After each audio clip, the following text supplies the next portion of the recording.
লোকসভা নিৰ্বাচনৰ পিছত তৃতীয়বাৰলৈ প্ৰধানমন্ত্ৰী হল নৰেন্দ্ৰ মোদী। অসমত মিত্ৰজোঁটৰ হাতলৈ 11 সমষ্টি। পিছে যোৰহাটত বিজেপিৰ পৰাজয়। লোকসভা নিৰ্বাচনৰ ফলাফল ঘোষণাৰ পিছত এতিয়া বাজপেয়ী ভৱনত পৰ্যালোচনাৰ সময়। মুখ্যমন্ত্ৰীৰ সন্মুখত ফলাফলৰ আঁৰৰ খতিয়ান দিলে প্ৰতিখন জিলাৰ সভাপতি, প্ৰভাৰী, সহপ্ৰভাৰীয়ে। পিছে পৰ্যালোচনাত কি ওলাল? বাজপেয়ী ভৱনত অনুষ্ঠিত পৰ্যালোচনা বৈঠকৰ পিছতেই নৱনিৰ্বাচিত NDAৰ সাংসদ মন্ত্ৰীৰ এক সম্বৰ্ধনা অনুষ্ঠান অনুষ্ঠিত হয় বাজপেয়ী ভৱনত।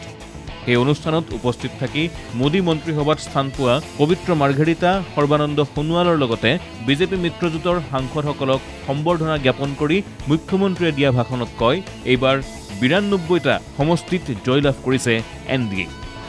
27খন আসনত বিজেপিৰ পক্ষে ভোটৰ ব্যৱধান 50,000ৰো অধিক। 14 সমষ্টিত 40ৰ পৰা 50,000 অধিক ভোট লাভ কৰিছে বিজেপিয়ে। 14 সমষ্টিত ভোটৰ ব্যৱধান 30ৰ পৰা 40,000। এইবাৰৰ নিৰ্বাচনত 27খন আসনত আমি 50,000তকৈ অধিক লিড ল'বলৈ সক্ষম হৈছো।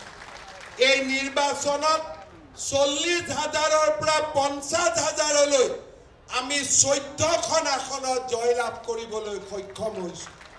এই নিৰ্বাচনত 30ৰ পৰা 40,000 আমি 14খন আসনত বিজয়ী হ'বলৈ সক্ষম হৈছো। পাথাৰকান্দি, জাগিৰোডৰ ফলাফলক লৈও সুখী বিজেপি। ৰামকৃষ্ণ নগৰৰো উদাহৰণ মুখ্যমন্ত্ৰীৰ। মই কৃতজ্ঞতা জনাম পাথাৰকান্দি সমষ্টিৰ ৰাইজক।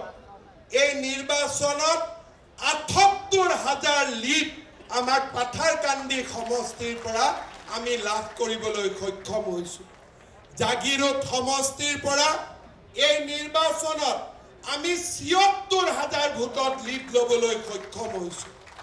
এই নিৰ্বাচনত আমি ৰামকৃষ্ণ নগৰ বিধানসভাৰ পৰা 71,000 ভোটত আমি লিড ল'বলৈ সক্ষম হৈছো।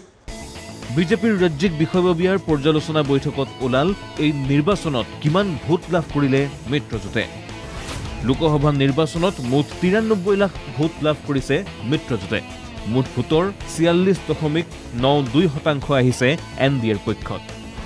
39% ভোট লাভ কৰিছে বিৰোধী ঐক্যই।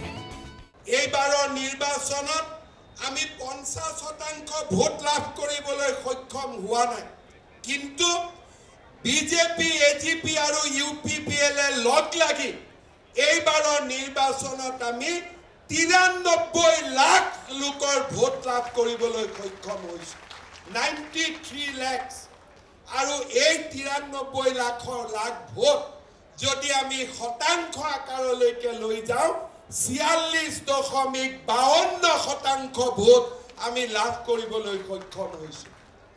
আমি বিশ্বাস কৰোঁ এইবাৰ আমি 47ত ভৰি দিলো আৰু অসমৰ ৰাইজৰ আশীৰ্বাদত 2026ত আমি 50% ভোটৰ সীমাৰেখা আমি বাস কৰিম।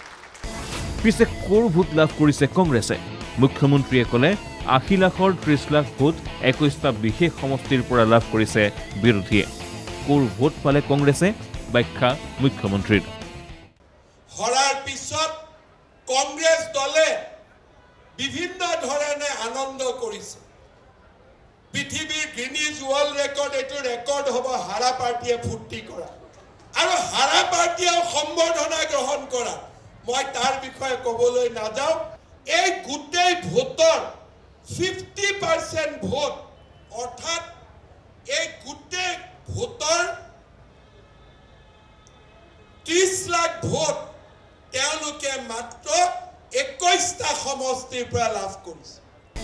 বিজেপিৰ পৰ্যালোচনা অনুসৰি এতিয়াৰ ফলাফল মতেও বিধানসভাৰ নিৰ্বাচন অনুষ্ঠিত হ'লে কংগ্ৰেছে 32টা সমষ্টি পোৱাৰ বিপৰীতে বিজেপিৰ হাতলৈ যাব 93টা সমষ্টি। সকলো সা সুবিধা পোৱাৰ পিছতো সংখ্যালঘুৰ মাত্ৰ 3% ভোট পোৱা বুলিও ঘোষণা মুখ্যমন্ত্ৰীৰ। Bureau' report NKTV+।